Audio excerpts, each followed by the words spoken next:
স্বাগতম আরেকটি নতুন ভিডিওতে। আজকের ভিডিওতে আমরা পদার্থবিজ্ঞান প্রথম পত্র ভেক্টর অধ্যায়ের যশোর বোর্ড 2024 সৃজনশীল প্রশ্ন সমাধান করব।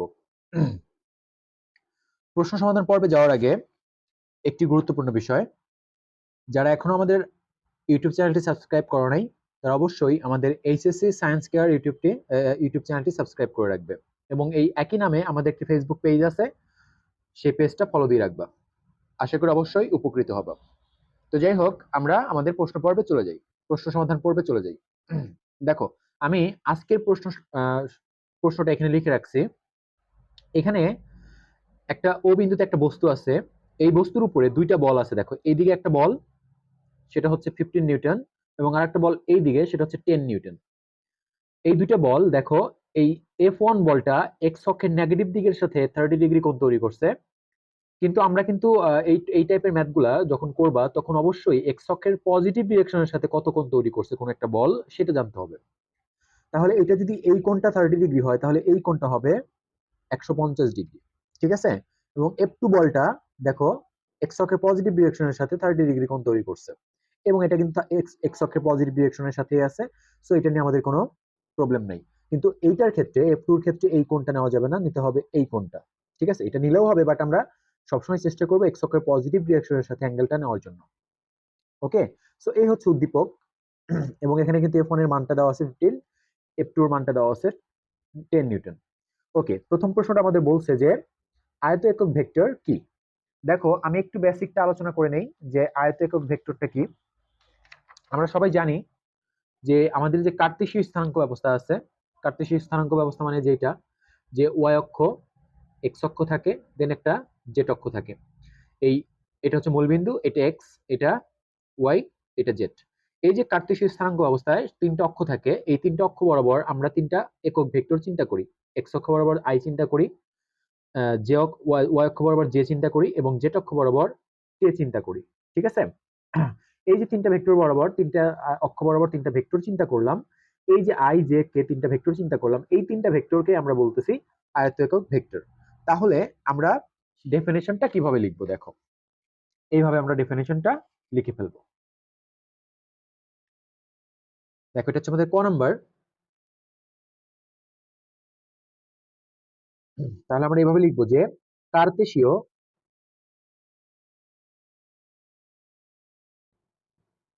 স্থানাঙ্ক ব্যবস্থায় স্থানাঙ্ক ব্যবস্থায় তিনটি অক্ষ বরাবর অক্ষ বরাবর তিনটি একক ভেক্টর একক ভেক্টর কল্পনা করা হয় কল্পনা করা হয় এদেরকে আয়ত একক ভেক্টর বলে। ঠিক আছে? এই যে এটাটুকু দিলেই আমাদের কিন্তু ক নাম্বার অ্যান্সার শেষ। তো আমরা এখন খ নাম্বার প্রশ্নে চলে যাব। দেখো, খ নম্বরে বলছে একটি ভেক্টর রাশিকে কি রূপে স্কেলার রাশিতে রূপান্তর করবে ব্যাখ্যা করো। দেখো, আমি একটু এখানে বেসিকটা আলোচনা করে নেই। সো বেসিকটা হচ্ছে এইরকম। আমরা কিন্তু সবাই মেবি এইটা সম্পর্কে পরিচিত, যে এই যে এটা দেখো, এটাকে বলা হয় ন্যাবলা। এটাকে বলা হয় ন্যাবলা। এবং এই ন্যাবলা সমান লেখা যায়, দেখো, del by del x i cap plus del by del y j cap plus del by del z k cap, এটা লেখা যাবে। ঠিক আছে? এবং এইটা দিয়ে যদি কখনো একটা ভেক্টর ধরো আমার কাছে আছে এ, এই ন্যাবলার সাথে এ ভেক্টরটাকে যদি ডট গুণ করি, তখন আমরা এটাকে ডাইভারজেন্স বলি, তাই তো? এবং এই ডাইভারজেন্স বের করলে এই ভেক্টরটা কিন্তু আর ভেক্টর থাকে না, এটা কি হয়ে যায়? স্কেলার হয়ে যায়। তার মানে আমরা এই ডাইভারজেন্স ন্যাবলার সাহায্যে কোনো ভেক্টরকে যদি ডট গুণ করি, অর্থাৎ ডাইভারজেন্স বের করি, তখন কিন্তু এই ভেক্টরটা স্কেলার হয়ে যাবে। তো আমরা সেই বিষয়টাই এখানে ব্যাখ্যা করব। কেমন করে? দেখো, আমরা খ নাম্বার অ্যান্সারটা করে ফেলতেছি। খ নাম্বার, তো প্রথমে আমরা ধরি একটি ভেক্টর। তো এখানে একটা লিখে নেই যে একটি ভেক্টরকে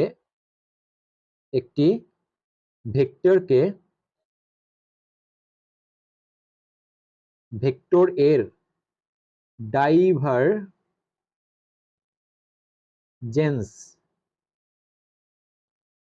নির্ণয়ের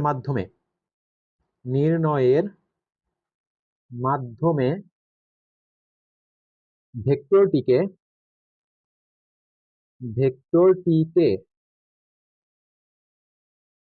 স্কেলার ভেক্টরে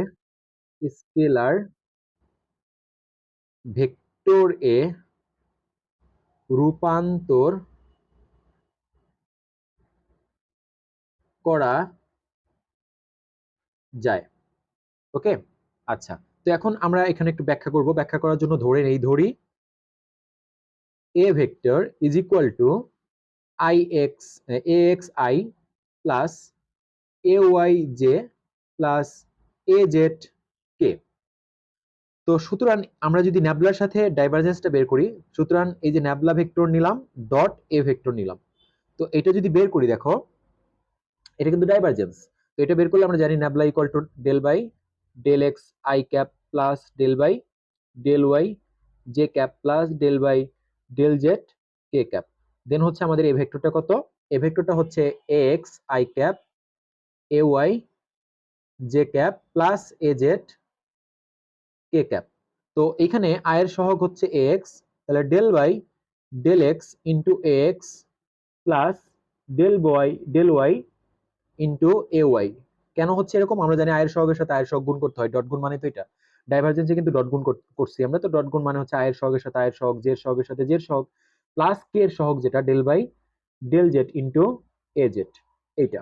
তো দেখো এটা কিন্তু কোনো ভেক্টর না, এটা কিন্তু স্কেলার, অর্থাৎ এখানে কোনো আই জে কে নাই, এটা একটি স্কেলার ক্ষেত্র। সো আমরা কিন্তু ভেক্টরটাকে আমরা কিছু কনভার্ট করে ফেললাম, স্কেলার ক্ষেত্রে কনভার্ট করে ফেলতে পারলাম। সো আমরা এখানে লিখে দিব, সুতরাং একটি ভেক্টরের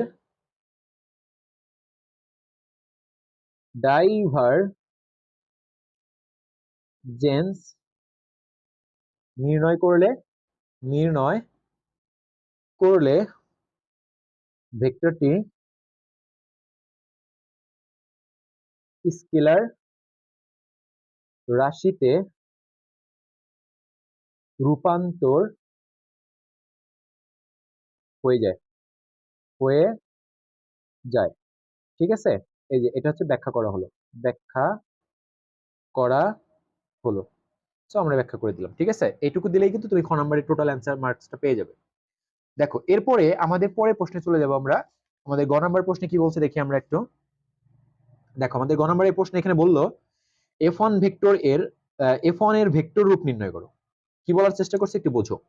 এখানে কিন্তু এফ ওয়ান দেওয়া আছে, বাট সেটা কিন্তু ভ্যালু দেওয়া আছে, এটা ভেক্টরের ভ্যালু দেওয়া আছে, যে এই modulus of F one vector এটার ভ্যালু দেওয়া আছে। বাট একটা ভেক্টরকে তো আসলে এরকম হইতে হয়, হ্যাঁ, ভেক্টর আকারে প্রকাশ করা মানে হচ্ছে ধরো F one vector equal to যে সামথিং আই থাকবে, ধরো 2i প্লাস 5j, এরকম হচ্ছে ভেক্টর, তো আই জে কে থাকতে হয়।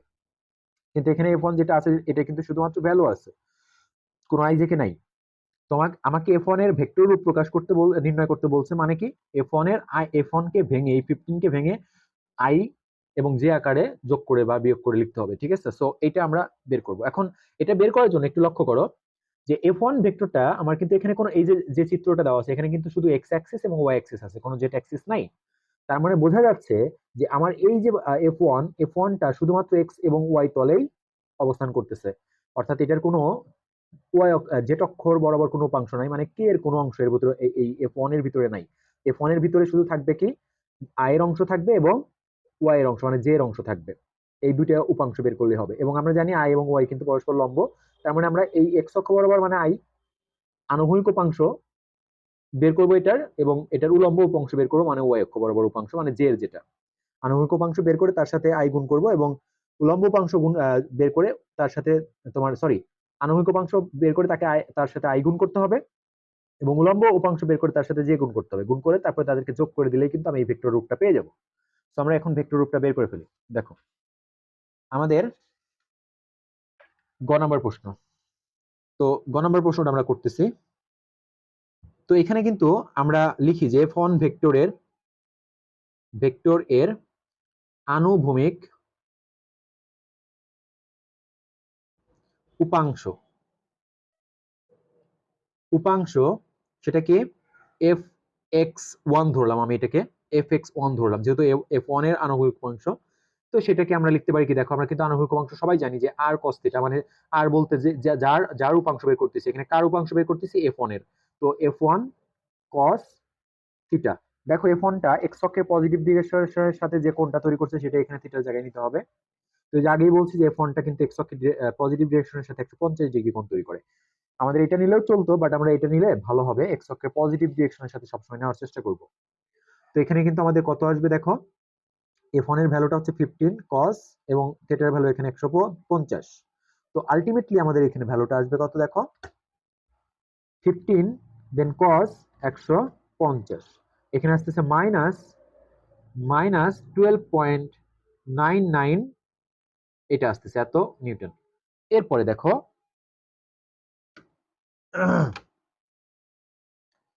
এরপরে আমাদের এফ ওয়ান এর উলম্ব উপাংশ, উলম্ব উপাংশ সেটা হচ্ছে এফ ওয়াই ওয়ান ধরলাম আমি এটাকে, এবং এটা কিন্তু জাস্ট আনুভূমিক উপাংশ যেটা দিয়ে বের করছি, ওইখানে কজের জায়গায় সাইন দিলেই হয়ে যাবে, এফ ওয়ান সাইন, বিকজ এটা সূত্র, আমাদের উলম্ব উপাংশ বের করার সূত্র কিন্তু যা আছে তাই, আনুভূমিক উপাংশ যেটা বের করছি সেখানকার কজের জায়গায় সাইন দিলেই হয়ে যাবে। তাহলে এফ ওয়ান হচ্ছে 15, এবং সাইন দেখো 150 হচ্ছে থিটা। তো আমাদের এই ভ্যালুটা কত আসে দেখো, সেটা হচ্ছে আমাদের দেখো এখানে কত আসে, আমরা একটু বের করি, 15 সাইন, সরি কজ না সাইন 150। তো আমাদের কিন্তু এখানে 7.5 চলে আসছে, এটা হচ্ছে 7.5 নিউটন। তো আমরা এখন ভেক্টরটা লিখবো। তো F one vector is equal to, আমাদের আণবিক উপাংশ যেটা পাইছি তার সাথে আই গুণ করতে বলছিলাম, তো তাহলে হবে -12.99 আই ক্যাপ, দেন হচ্ছে এটার সাথে যোগ করবো, এটাকে যে দিয়ে গুণ করে যোগ করব, তার মানে 7.5 জে ক্যাপ। এই যে ভেক্টরটা পেয়ে গেছি। তো এটাই কিন্তু আমাদের ঘ নাম্বারের অ্যান্সার, গ নাম্বারের অ্যান্সার। তো আশা করি বুঝতে পারছো। আমরা এরপরে চলে যাব হচ্ছে আমাদের ঘ নাম্বার প্রশ্নে। দেখো আমাদের ঘ নাম্বার প্রশ্নে আমরা চলে যাব। এই যে ঘ নাম্বার প্রশ্নে কি বলছে দেখো, উদ্দীপকে F1 এবং F2 এবং F1 যোগ F2 এবং F1 মাইনাস F2 পরস্পর লম্ব হবে কিনা যাচাই করতে বলছে।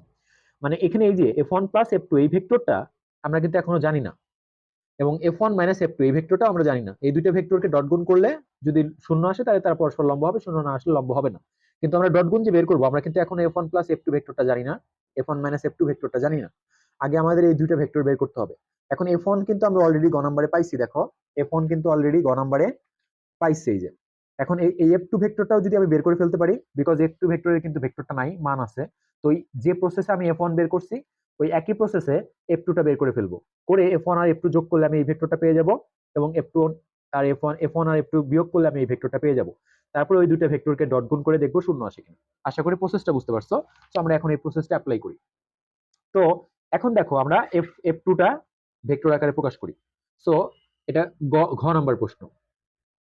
ঘ নাম্বার প্রশ্নে আমরা লিখবো আগে যে গণং হতে পাই, গণং হতে পাই, কি পাই দেখো, যে F1 ভেক্টরটা আমরা কি পাইছি, -12, সরি এখানে 20 দিয়ে ফেলছি আমি, এটা 12 আই ক্যাপ, দেন হচ্ছে প্লাস 7.5 জে ক্যাপ, এটা কিন্তু আমরা পাইছিলাম।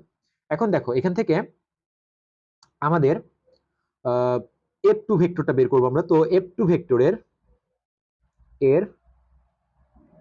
আনুভূমিক উপাংশ সেটা হচ্ছে আমাদের fx2, এটা কত হবে দেখো, f2 ইন্টু cos থিটা।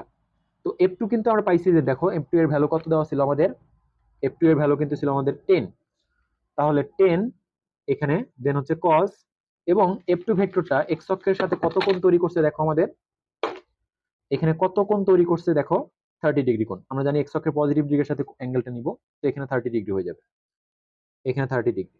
তো এটা কত আসবে আমরা একটু দেখি, দেখো আমাদের 10 দেন হচ্ছে cos 30, এটা কত আসে আমাদের 8.67 নিউটন। একইভাবে আমরা F2 ভেক্টরের F2 ভেক্টরের উলম্ব উপাংশ, উলম্ব উপাংশ কি পাবো দেখো, যে FY2 এটাকে ধরলাম। তো এটা আমরা ওই একই জানি যে উলম্ব উপাংশ সাইন, আনুভূমিক উপাংশ যেমনি বের করি, জাস্ট কজের জায়গায় সাইন দিলে হয়ে যাবে। তার মানে এটা সাইন থিটা। তো এটা কিন্তু আমরা কত পাচ্ছি দেখো, এখান থেকে F2 এর ভ্যালু 10 সাইন 30, তার মানে এটা কিন্তু আমরা হাফ পে মানে 5 নিউটন পেয়ে যাব। তাহলে F2 ভেক্টরটা কি পাচ্ছি দেখো, F2 ভেক্টরটা কিন্তু আমরা আনুভূমিক উপাংশের সাথে আই গুণ করব। তো 8.67 I cap plus 5 J cap, এই যে আমরা F2 ভেক্টরটা পেয়ে গেছি। এখন আমাদের দরকার হচ্ছে F1 প্লাস F2 ভেক্টর এবং F1 মাইনাস F2 ভেক্টর। তো আমরা F1 ভেক্টর প্লাস F2 ভেক্টরটা বের করে ফেলি। দেখো আমি একটু শর্টকাটেই করে ফেলবো। দেখো আমরা যোগ করার ক্ষেত্রে জানি যে আয়ের সাথে আয়ের যোগ করতে হয়। এই যে F1 এর আই হচ্ছে -12 I1 আই ক্যাপ, এবং এখানে আই কিন্তু 8.67 আই ক্যাপ। তো এটা কিন্তু বিয়োগের আছে, এটা হচ্ছে মাইনাসের আছে। তার মানে আমরা এখান থেকে এক কাজ করি, -12 পয়েন্ট কত হচ্ছে 99। আচ্ছা এখানে একটু আমার মিস্টেক হয়ে গেছে, এখানে 12 পয়েন্ট কিন্তু 99 হয়েছিল আমাদের ক্যালকুলেশনটা। এটা এটা একটু তোমরা কারেকশন করে নিও, এটা আমাদের 12.99 ছিল এটা।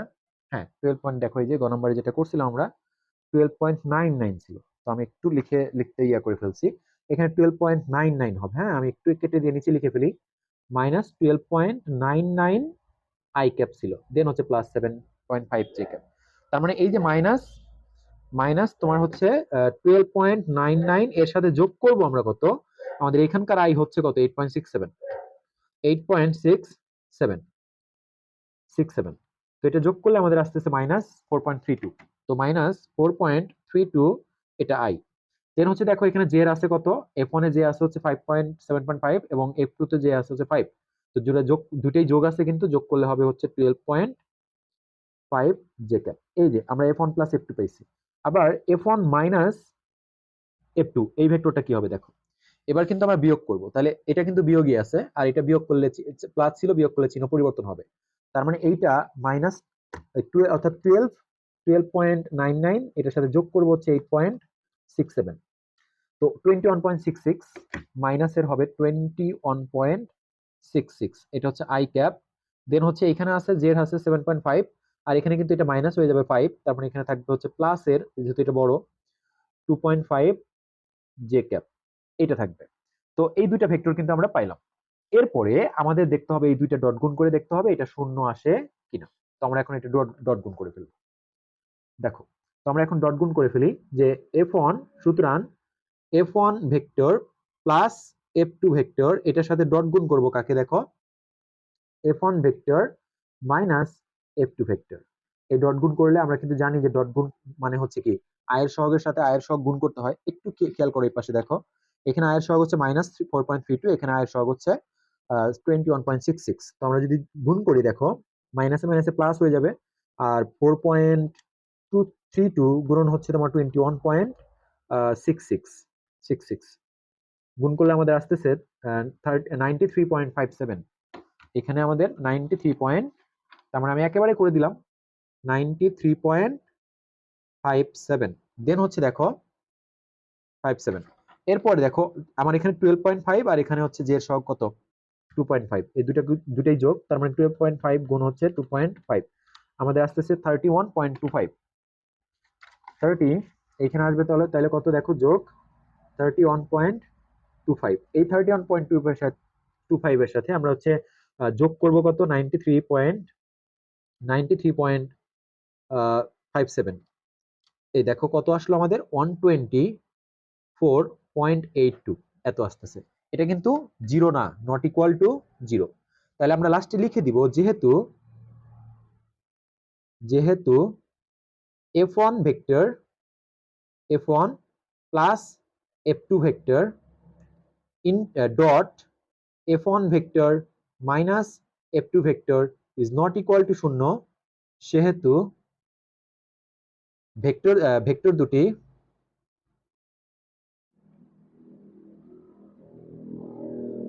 পরস্পর লম্ব নয়, পরস্পর লম্ব নয়। ঠিক আছে, এই তো এই হচ্ছে আমাদের অ্যান্সার। আশা করি বুঝতে পারছো।